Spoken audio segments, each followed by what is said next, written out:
So it's happened. Arsenal have officially finished above Manchester United in this season's Premier League table. So as you've all seen by now, and it has gone a little bit viral, hasn't it? I mean, there's a couple of things that have gone viral which have made this video a possibility, but I have been inundated with posts from Arsenal fans, people that watch the kickoff, because not only did I do a predicted table at the beginning of the season which said United would finish above Arsenal, and a whole lot of other things which we'll do another video about, but also there was a video on the kickoff which I said, even amidst Ollie being sacked and all that, Manchester United would definitely finish above Arsenal. And I was clearly very wrong in the end, wasn't I? And I look horrifically wrong in the end. But in this video, I'll tell you why I thought that, why I was wrong, and whether I regret what I said at that time. So keep it locked. Make sure you subscribing, liking, commenting, sharing, and all that jazz. Yeah, this is my YouTube channel, so if you haven't been here before, then hit that subscribe button.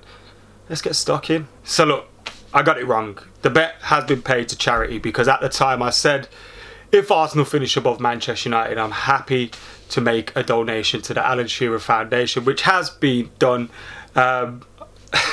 How wrong was I?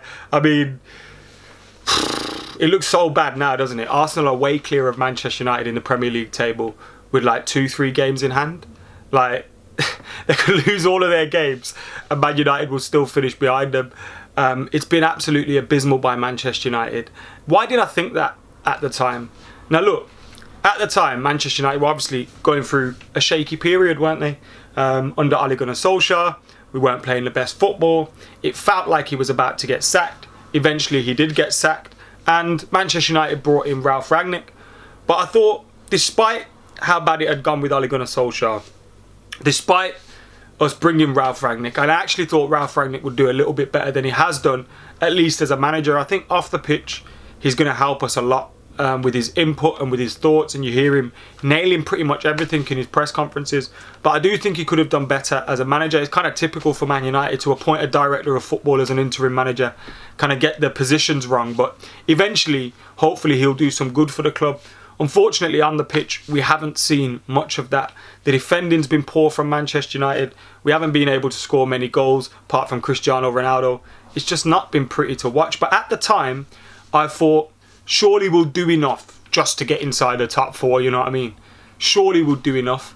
And when you look at it now, like, actually, when you consider the points that we dropped, and look, we dropped a whole load of points, but some of the points that we dropped against Watford, Newcastle, Burnley, Everton, Villa, Southampton, Leicester, Brighton. Look at some of those teams. Watford, we dropped 5 points against them. Newcastle, 2 points. Burnley, 2 points. Everton, 5 points.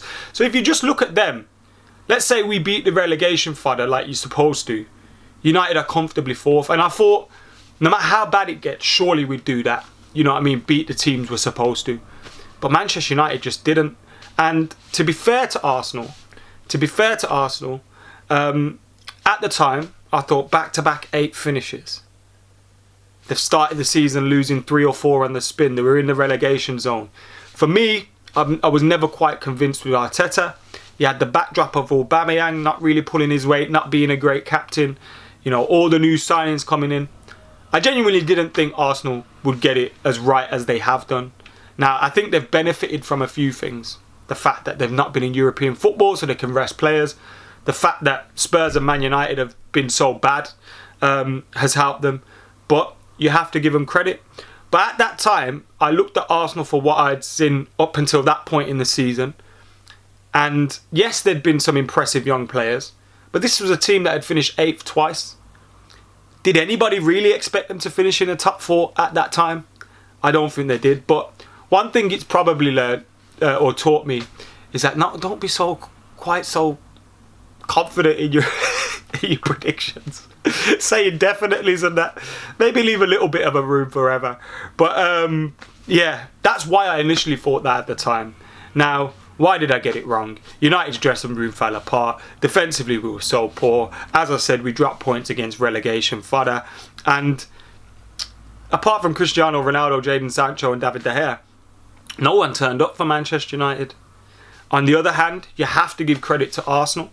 And whether they finish 4th or 5th, look, it's still open between them and Spurs. I think you can look at this season being one of progression for them, because nobody would have expected them to finish in those positions anyway. You can't then go, oh wow, you never got 4th, you finished 5th, and I think they're going to get 4th anyway, but let's say they finish 5th. You can't then go, wow, we never expected you to get 4th, but because you didn't get it, it's a failure. I still think that's shown sign of improvement, but it's a massive opportunity for them, and if they don't get it this time, you'd expect Spurs under Conte, United under Ten Hag, other teams around there to potentially improve, and maybe they won't have a similar opportunity next season, especially when the Europa League kicks in, or European football kicks in, and you're playing 2-3 games a week. Then things could change. You need to have a thicker squad. You need to have a little bit more experience, and have they got that?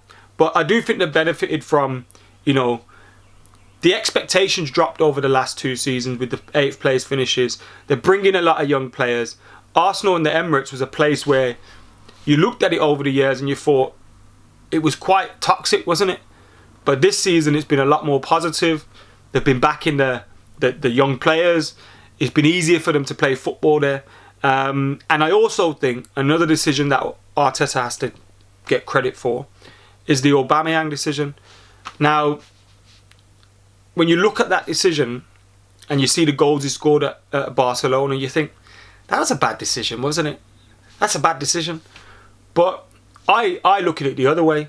I think if they keep Aubameyang, they're not doing as well as they are, because I don't think he was a particularly good captain. I don't think he particularly pulled his weight around the club. And yes, he's gone to Barcelona and had a fresh start and scoring goals, but he wasn't doing that at Arsenal. And I think actually getting him out of the dressing room has benefited them. Look, I don't think Eddie Nketiah is ever going to be maybe as good a striker as Aubameyang has been at his peak. But just having someone that wants to fight for their place has clearly brought improvement to Arsenal. So I think the decision to get rid of Aubameyang has massively helped them as well. And that's another one of the reasons why, in the end, I was proven wrong. But begrudgingly, credit to Arsenal and Arteta. But do I regret it? No, not at all. And I'd probably say the same thing again if I was in that position again. Because at the time, I don't think you could have told me Arsenal will finish above United, and I believe it when you look at the squads and you look at everything. But United have got it so wrong. Arsenal have got few things right. And they've done well. Now, they've also had periods where they've lost 3 on the spin. I think that shows you've got a young squad. You need to bring in a little bit more experience. But next season will be an interesting one, and it'll be, I think, a little bit of a reality check, maybe. Now, this isn't me trying to be proven right here. Look, I've been proven wrong. But I do think next season, with 2-3 games a week, European football, the expectation of maybe finishing 4th, I think Arsenal will find it a lot more difficult next season. And maybe you won't see him in the top 4 then. And United will finish above him. But, yeah, I suppose whilst I don't regret it and I'd do it again, maybe don't be so quite,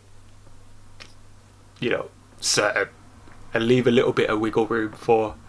But I suppose charity benefited in the end, so everyone's a winner. Except me and United, eh? Anyway, let us know your thoughts in the comments below. Did you see this happening? What did you make of it in the end? And yeah, see you later.